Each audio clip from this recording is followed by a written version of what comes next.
Saudações, pessoas! Olha só, a gente vai resolver a prova de geografia do IFSU 2023, né? Do vestibular do IFSU para 2023. Vamos dar uma olhada em quais foram os conteúdos que caíram no vestibular do IFE. Olha só, geografia, questão 31. Nos aspectos sociais e nacionais, as marcas de esferas políticas originárias, como a sala de tortura e a transição consensual, se constituem como partes fundantes da democracia nascida após o fim da ditadura. O caráter maldito da tortura e o aspecto da impunidade da democracia mantém-se na lei quando o STF decide anistiar os torturadores em maio de 2010, sem a apuração e a responsabilização dos seus crimes. Tá? As heranças da ditadura, Edson Telles, uma reportagem aí. Com a anistia dos torturadores, ficou uma lacuna na democracia brasileira. Ninguém da ala militar foi punido pelas atrocidades do regime, né? Entre essas atrocidades, podemos citar, olha só, presos políticos sendo torturados na frente dos seus filhos, gente. Foi um dos grandes absurdos, né? Grandes barbaridades que aconteceram aí no período da ditadura civil-militar no Brasil de 1964 a 1985. E aqui embaixo a gente tem uma reportagem, né? Crianças foram fichadas pelo DOI-CODE, né? Do Departamento lá de Ordem Social, né? Repressão do regime militar. Então aqui a gente tem 3 crianças que vocês podem ver, tem um carimbo do DOI-CODE ali, né?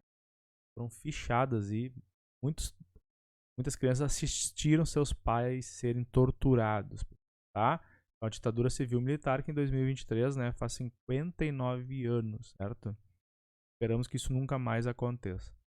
A questão 32, observe a charge que trata do capitalismo, modelo socioeconômico que apresenta várias características na sua definição. Questãozinha sobre capitalismo aí. Então a gente tem a Terra aqui numa maca, né? Um médico olhando aqui uma radiografia de um pulmão cheio de cifrão, certo? Ele diz assim, teu problema é capitalismo, tá? Capitalismo antropofágico, né? Do jeito que ele estava, destruir o planeta Terra, certo? Mudanças climáticas, aí a crise ambiental. Entre elas está uma lei que regulamenta ou deveria regulamentar o mercado. Olha só, a charge e o texto acima refere-se à lei da oferta e da procura, né? E o negócio que quanto maior for a oferta, menor vai ser o preço, né? Quanto menor a oferta, maior o preço. Às vezes não é bem assim, né? Porque muitas vezes tem uma oferta muito grande de leite, por exemplo, ou, sei lá, tomate. Muitos produtores botam fora, né?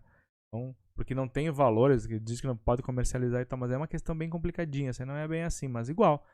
Fala na lei da oferta e procura, uma lei, né, que deveria regulamentar o mercado no capitalismo, certo? 33. Fontes de energia.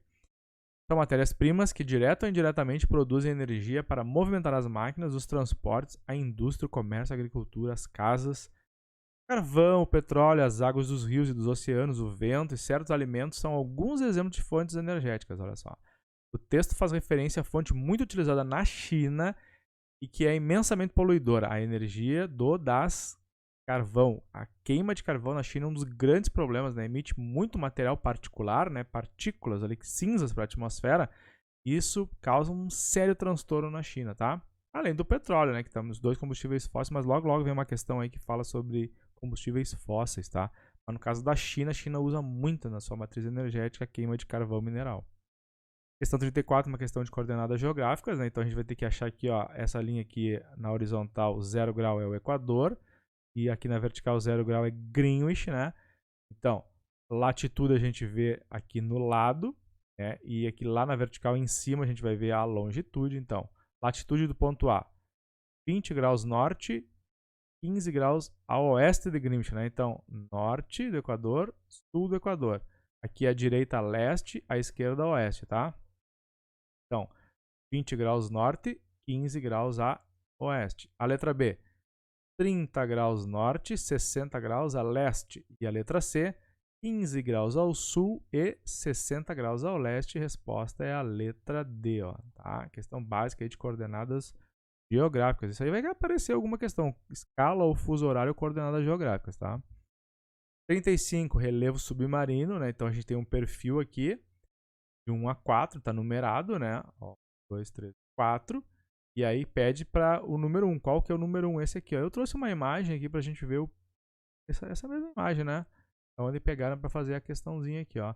Então aqui logo depois do continente, né? Logo depois da praia, aqui a gente vai ter então a plataforma continental, certo? Aqui a gente vai ter um talude, né? Uma fossa abissal aqui, região pelágica, certo? Tá? Então, uma bacia oceânica, não tá aqui, uma ilha aqui, ó. Então, aqui a resposta é talude, ó, relevo oceano. Então, a gente tem aqui formas de relevo, né? Fundo do oceano, certo? Então, a letra D essa aqui. 36. A relação entre o número de pessoas e a quantidade de recursos disponíveis para alimentá-las e satisfazer o seu nível de consumo sempre foi motivo de grande preocupação. Afinal, os recursos naturais disponíveis serão capazes de, no futuro, atender aos sucessivos crescimentos populacionais? Uma pergunta. Essas questões já foram há muito tempo formuladas e diferentes respostas surgiram. Trata-se das teorias demográficas, também chamadas de teorias do crescimento demográfico. A primeira delas foi a proposta por Thomas Malthus, conhecida como malthusianismo. Malthus vai viver então no período da Revolução Industrial na Inglaterra. Ele vai ver o crescimento muito rápido da população e ele vai dizer o lance da PA e da PG, né? A população crescia numa forma de uma progressão geométrica, por exemplo, 2, 4, 8, 16, 32, e a produção de alimentos de uma forma de uma PA, né? Progressão aritmética, 2, 4, 6, 8. Aí ia chegar um momento que não ia ter comida e as pessoas iam morrer de fome. Deu fome, né? O Malthus, a teoria malthusiana, ela é considerada uma teoria conservadora porque o Malthus não conseguiu perceber que os avanços na Revolução Industrial seriam aplicados na produção de alimentos. Hoje no mundo tem comida que sobra, né, para alimentar os seus 8 bilhões de pessoas. O problema é que essa comida está concentrada em alguns lugares, os países do norte global, né? Enquanto a América Latina, a África, a Ásia, a gente vai ter grandes bolsões de pobreza ainda, pessoas que passam fome, infelizmente, tá? Qual frase que melhor defende essa teoria? Então, a frase que é a letra B, ó. Mais gente, mais pobreza e miséria, de acordo com Malthus, com a teoria malthusiana. Então, questão de população, questão 36. Questão 37. A região Nordeste apresenta 3 grandes metrópoles: Salvador, Recife e Fortaleza. Mesmo com a instalação de indústrias e atividades comerciais, o Nordeste ainda apresenta um sério problema urbano. Entre tantos outros, o obstáculo aqui indicado gera graves demandas sociais para grande parte da população dessas metrópoles. O problema que se destaca nesse contexto é o do desemprego, tá? A resposta é a letra A. Não só nessas metrópoles, tá? Em outras, Porto Alegre, São Paulo, Rio de Janeiro, Belo Horizonte, em outras grandes cidades do Brasil, a gente vai ter um problema sério, que é o desemprego estrutural, né? Essa nova fase de transformação do sistema capitalista aí. Vai ter a uberização do trabalho, né? Muitas pessoas aí na informalidade e tal, então o desemprego é um problema sério do nosso tempo, né? A questão 38 traz a música Disneyland dos Titãs, né? Aí, filho de imigrantes russos casado na Argentina com uma pintora judia, casou-se pela segunda vez com uma princesa africana do México. Música hindu contrabandeada por ciganos. Então, mais uma questão que, né? Vários lugares do mundo, né? Vários produtos e tal, relações, assim, países. Essa música faz referência a uma política capitalista que, apesar de ser dita que é para todos, não é verdadeira, tá? Então é a globalização, pessoas, a letra D, ó. A questão 39 aqui, qual o problema ambiental gerado a partir da queima de combustíveis fósseis? Chuvas ácidas. Então, 2 questõezinhas que tem a ver com questões aí de fontes de energia, tá? Então, emite material particular para a atmosfera, se mistura com a umidade nas nuvens, né? E precipita na forma de chuva e trazendo isso provocando a destruição, por exemplo, de pastagens, né, e danificação em obras de mármore e tal. A questão 39 é chuvas ácidas. A questão 40 foi uma questão que foi anulada, né, sobre a questão da escravidão, um tema muito importante na nossa história brasileira, né? A gente tem um período maior que a gente conviveu com a escravidão do que depois da libertação, né, no final do século XVIII. Essa questão ela tem um problema, ela foi anulada porque ela tem uma das alternativas que ela diz o seguinte: alguns negros não se beneficiaram com a abolição da escravatura.